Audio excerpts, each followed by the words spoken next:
Hello friends, नमस्कार, good morning आपसे दोस्तों को। तो आप सब कैसे हैं? चलिए दोस्तों, मैं उम्मीद करूंगा आप सब बहुत ही अच्छे होंगे, मस्त होंगे, स्वस्थ होंगे, ज़बरदस्त होंगे। सो दोस्तों, आज के इस वीडियो में हम क्या बताने वाले हैं, आप हमारे वीडियो का थंबनेल देखकर समझ ही गए होंगे।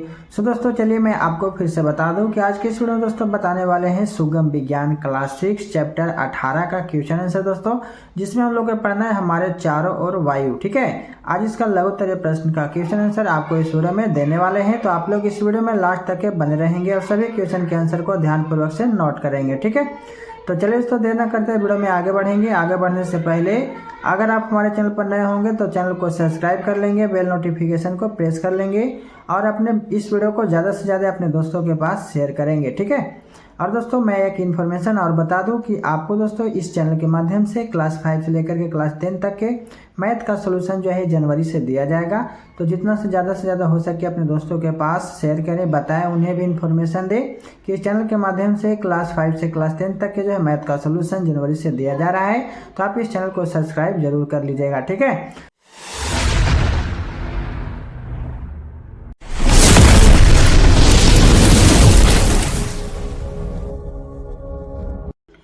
लघुत्तरीय प्रश्न का पहला नंबर क्वेश्चन है कि आप कैसे सिद्ध करेंगे कि वायु ज्वलन में सहायक होती है। ठीक है, तो दोस्तों मैंने यहाँ पर आपको बताया है कि यह सिद्ध करने के लिए कि वायु ज्वलन में सहायक होती है आप ये प्रयोग कर सकते हैं। ठीक है, जैसा कि दोस्तों लिए हैं, जलती हुई मोमबत्ती को कांच के जार से ढक दें। ठीक है, कुछ समय बाद जो होता है मोमबत्ती बुझ जाएगी। यह क्यों हुआ?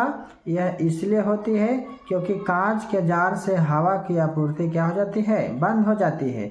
इससे यही साबित होता है कि ज्वलन के लिए वायु जरूरी है। ठीक है, वायु नहीं मिलने के कारण मोमबत्ती क्या हो जाती है दोस्तों, बुझ जाती है। ठीक है, तो ये चीज़ को आपको समझाना था।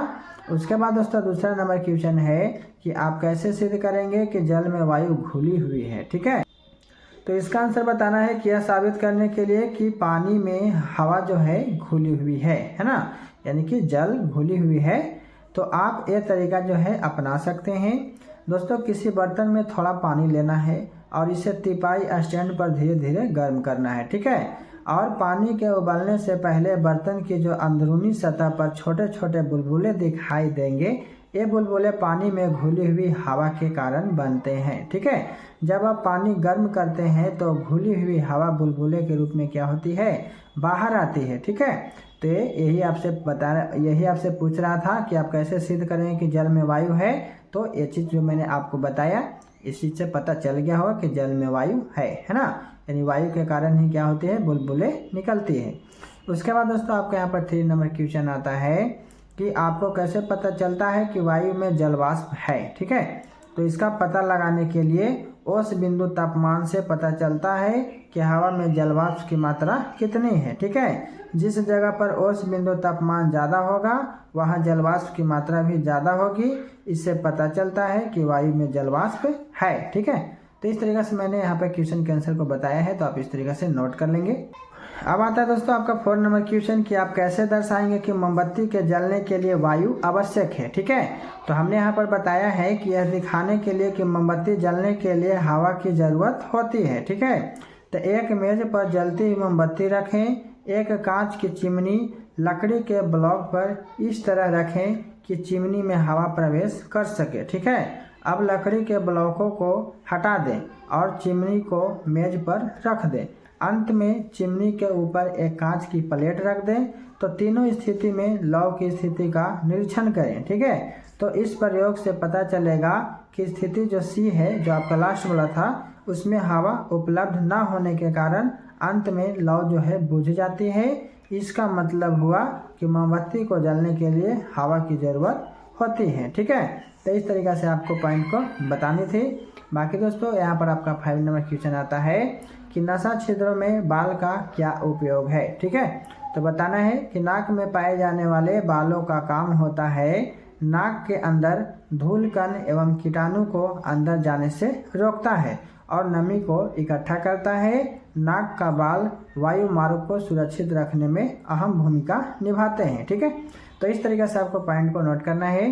बाकी दोस्तों आपका नेक्स्ट आता है 6 नंबर क्वेश्चन कि क्या वायु की रचना पूर्णतः निश्चित है, यदि नहीं तो इसे स्पष्ट करें। ठीक है, तो किस तरीक़ा से करेंगे, तो चलिए जानते हैं। वायु की रचना पूर्णतः निश्चित नहीं है।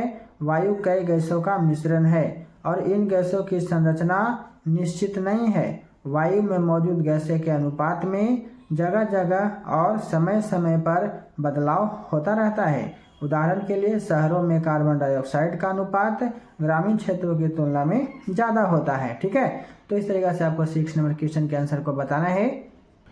अब आता है दोस्तों आपका 7 नंबर क्वेश्चन कि मिट्टी में वायु की उपस्थिति पौधे के लिए क्यों आवश्यक है। ठीक है, तो बताना है कि मिट्टी में मौजूद हवा से पौधे को ऑक्सीजन मिलती है। ठीक है, जिससे उनकी सांस लेने में मदद होती है। ऑक्सीजन की कमी या अनुपस्थिति में जड़ों की वृद्धि सीमित या पूरी तरह से रुक जाती है। ठीक है, मिट्टी में मौजूद हवा के स्थान पौधे की जड़ों को बढ़ने और फैलने के लिए जगह देते हैं। मिट्टी में मौजूद CO2 कार्बन डाइऑक्साइड से जो होता है पौधे की वृद्धि होती है। पौधे जो है प्रकाश संश्लेषण की प्रक्रिया में कार्बन डाइऑक्साइड यानी कि CO2 लेते हैं और ऑक्सीजन छोड़ते हैं। ठीक है, तो इस तरीक़े से आपको 7 नंबर क्वेश्चन के आंसर को बता देना है। अब आता है दोस्तों 8 नंबर क्वेश्चन कि वायु के 5 मुख्य उपयोगों का उल्लेख करें। ठीक है, तो वायु के 5 मुख्य उपयोग के बारे में बताना है। तो दोस्तों यहाँ पर बताएंगे कि वायु के 5 मुख्य उपयोग निम्नलिखित है।